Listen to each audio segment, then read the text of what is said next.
अमित कुमार आप सभी का स्वागत करता हूं मां नेतला नेट जेआरएफ चैनल पे।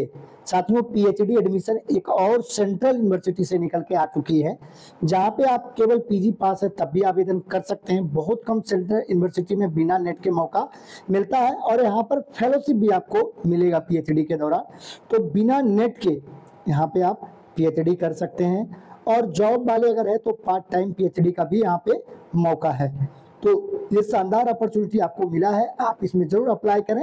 वीडियो में आगे बढ़ने से पहले आप लोगों को जरूरी सूचना देना चाहूंगा कि अगर आप पीएचडी में एडमिशन लेने के लिए गंभीर हैं तो आपको एडमिशन तभी मिलेगा जब आप एक प्रॉपर टॉपिक सेलेक्ट करेंगे और उसी के अकॉर्डिंग एक अच्छा रिसर्च प्रपोजल बनाएंगे और रिसर्च प्रपोजल के अनुसार आप उसको समय देंगे इंटरव्यू प्रिपरेशन में, तभी आपका एडमिशन हो पाएगा।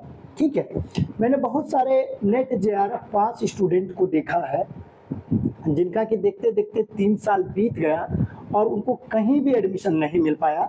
इसके पीछे वजह क्या है कि उन्होंने अच्छा रिसर्च प्रपोजल नहीं बनाया, टॉपिक सेलेक्ट करने पर ध्यान नहीं दिया और इंटरव्यू प्रिपरेशन में समय नहीं दिया। तो इन वजहों से उनकी फेलोशिप की वैलिडिटी खत्म हो गई, लेकिन कहीं भी एडमिशन नहीं हो सका। वहीं दूसरी तरफ बहुत सारे ऐसे छात्र भी हमने देखा है जो केवल पीजी पास थे, लेकिन उन्होंने अच्छा टॉपिक सेलेक्ट किया, रिसर्च प्रपोजल और इंटरव्यू प्रिपरेशन में समय दिया, तो आज उनका सेंट्रल यूनिवर्सिटी और अच्छे अच्छे रिसर्च इंस्टीट्यूट में एडमिशन हो गया और वो पीएचडी कर रहे हैं।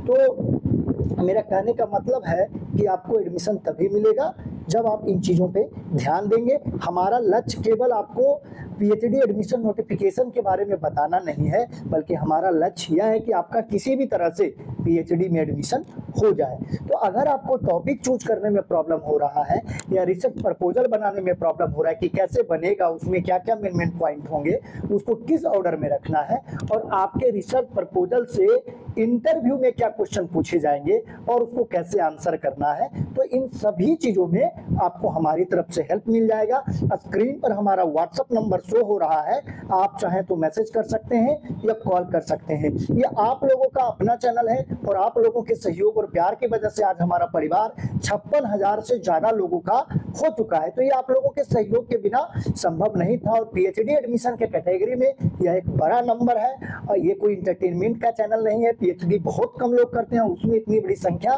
तो ये आप लोगों के सहयोग की वजह से ही संभव हो पाया है। तो बेहिचक आपको कोई भी सहायता चाहिए पीएचडी एडमिशन से संबंधित, आप व्हाट्सएप मैसेज या कॉल कर सकते हैं।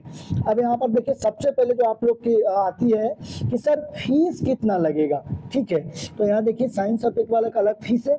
यहाँ पर देखिए इंग्लिश हिंदी जो आर्ट्स वाले सब्जेक्ट हैं, फर्स्ट ईयर में 18,370 रुपये लगेगा, सेकेंड ईयर में 13,030 रुपये लगेगा, फिर थर्ड ईयर में 14,030 रुपये लगेंगे। तो ये 3 साल के बाद आप सबमिट भी कर सकते हैं और मैक्सिमम 5 साल तक आप खींच सकते हैं। तो इस तरीके से आप यहाँ पर देखें तो 50,000 से कम में भी आपका पीएचडी यहाँ पर हो जाएगा और ये 50,000 भी आपको देनी नहीं पड़ेंगे क्योंकि यह एक सेंट्रल यूनिवर्सिटी है। तो यहाँ पर आपको कम से कम 9 नेट फेलोशिप जरूर मिलेगा अगर एडमिशन हो जाता है, यानी कि 10,000 प्रति माह आपको फेलोशिप मिलेगा।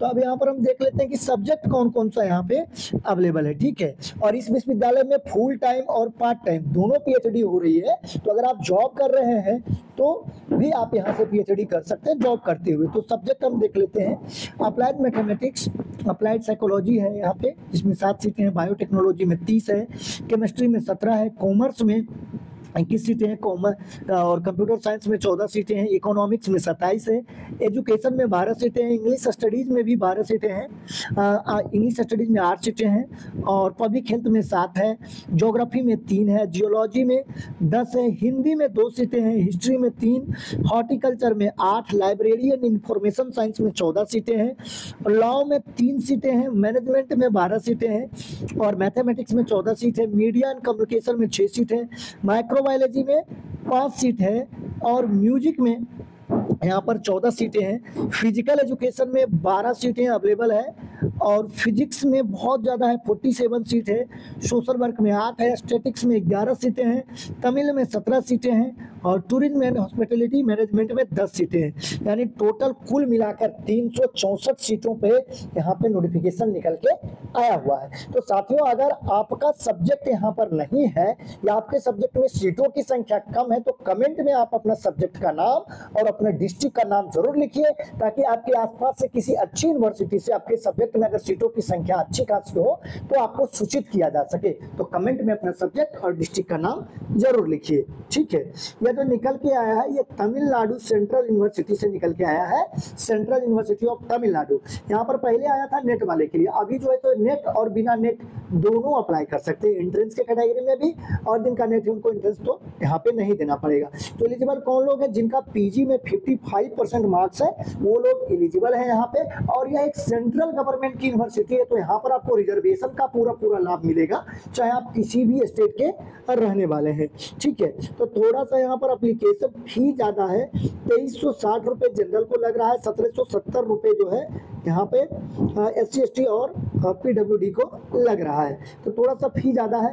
और आप लोग को अप्लाई कैसे करना, लेकिन इसमें एडमिशन मिल सकता है, क्योंकि सेंट्रल यूनिवर्सिटी ऑफ तमिलनाडु में अगर हम देखें तो नॉर्थ इंडिया के कंपेयर में साउथ इंडिया में इन सब चीजों में कंपटीशन बहुत ही कम रहता है, तो वहां पे आपका एडमिशन आसानी से हो सकता है। अब आप लोगों का ज्यादा सवाल आता है कि सर अप्लाई कैसे करें, तो अप्लाई करने का लिंक जो है आपको हमारे टेलीग्राम चैनल पे मिल जाएगा। डायरेक्ट आपको इधर उधर टाइम वेस्ट नहीं करना होगा, डायरेक्ट आप वहां से अप्लाई कर पाएंगे। ठीक है, और जैसे ही लिंक टेलीग्राम चैनल का जो लिंक है वो हमारे वीडियो के डिस्क्रिप्शन में आपको मिल जाएगा, और जैसे ही आप लिंक पे क्लिक करिएगा तो इस तरह का इंटरफेस खुल के आएगा। इसमें जो ये 3 डॉट है इसके ऊपर क्लिक करना है, इसके ऊपर जब आप क्लिक करिएगा तो ऐसा खुल के आएगा जिसमें लिखा होगा न्यू रजिस्ट्रेशन। तो इसके ऊपर जैसे क्लिक करिएगा आपका एप्लीकेशन फॉर्म ओपन हो जाएगा और वहां से आप अपना सारा डिटेल भर के इस फॉर्म को आप फिल कर सकते हैं। तो साथियों, ये एक बहुत अच्छी अपॉर्चुनिटी है, आप जरूर अप्लाई करिए। और अगर आपको ये वीडियो अच्छा लगा तो वीडियो को लाइक करिए और अपने साथियों में ज्यादा से ज्यादा इसको शेयर करिए। और आप किस सब्जेक्ट में PhD करना चाहते हैं ये कमेंट में आप जरूर लिखिए कि आप किस सब्जेक्ट में करना चाह रहे हैं, या कोई भी प्रॉब्लम है या कोई भी सवाल है तो आप कमेंट में लिखकर पूछ सकते हैं। चैनल पर नए हैं तो चैनल को जरूर सब्सक्राइब कर लें, ताकि इसी तरह के PhD नोटिफिकेशन के बारे में आपको जानकारी मिलते रहे। तो आज की वीडियो में बस इतना ही। वीडियो देखने के लिए, अपना कीमती समय देने के लिए बहुत बहुत धन्यवाद।